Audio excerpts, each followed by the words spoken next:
guys, I'm Julie Barrett, founder of Conservative Ladies of Washington, and I guess we'll call this a Bill of the Day video. I'm going to give you a quick update on the two AI task force bills. They are companion bills, which means that they are the identical bill in each chamber. So there's Senate Bill 5838 in the Senate, and then there's House Bill 1934 on the House side. The House bill is sponsored by a Republican, and the Senate bill is sponsored by a Democrat. Both of these bills do have bipartisan sponsorship on them, and we have been very concerned about these bills since they initially dropped in December. And there was a hearing yesterday in the Senate Ways and Means Committee on Senate Bill 5838. And so after it goes through its first committee, which was the Energy, Environment, and Technology, then it goes to Ways and Means, where they look at the fiscal impact of this bill.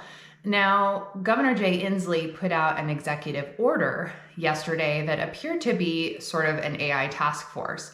And that order came out earlier in the day, and then there was the 4 p.m. Hearing in the Ways and Means Committee. So we weren't quite sure how this executive order would impact these AI task force bills in the legislature. And so I wanted to share a little bit about that with you and what exactly the executive order means and what's going on with these bills. So the executive order, it turns out, is basically it's about the state agencies and their procurement of AI resources between state agencies. So it's not going to impact legislative policy. So they still need one of these two AI task force bills to pass out of Olympia this year. The AI task force bills would create a task force that would be completely overseen and under control of the Attorney General's office. This was confirmed yesterday in the committee hearing. I believe it was Senator Ann Rivers who asked that question. And the staff who was presenting the bill did confirm that the Attorney General will have complete control over this committee, which that was our concern from the beginning. We were told that no, there's going to be, all these different groups and agencies. But what we noticed was that the groups and organizations who were going to have a seat at this table were not exactly what we would consider bipartisan. There was a lot of talk about equity and marginalized communities and making sure that there was no algorithmic bias. So some of that language just tipped us off and gave us great concern from the get-go. And now hearing this staffer report that this will be completely under the control of the Attorney General confirms everything that we thought from the beginning.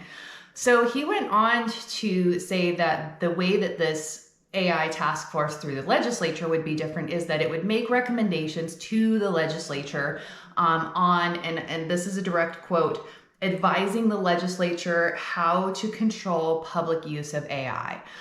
So that's very concerning that the Attorney General, and let's say that after Ferguson, let's say Dingra becomes the Attorney General, God help us.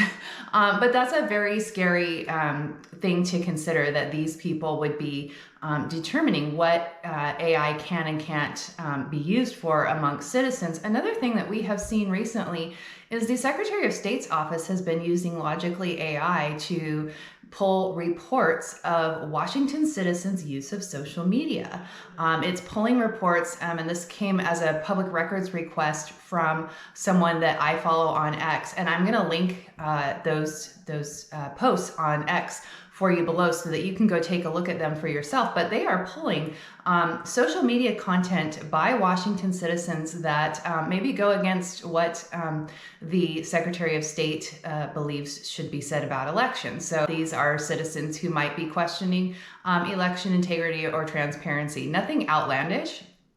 Pretty much standard stuff about what's actually going on.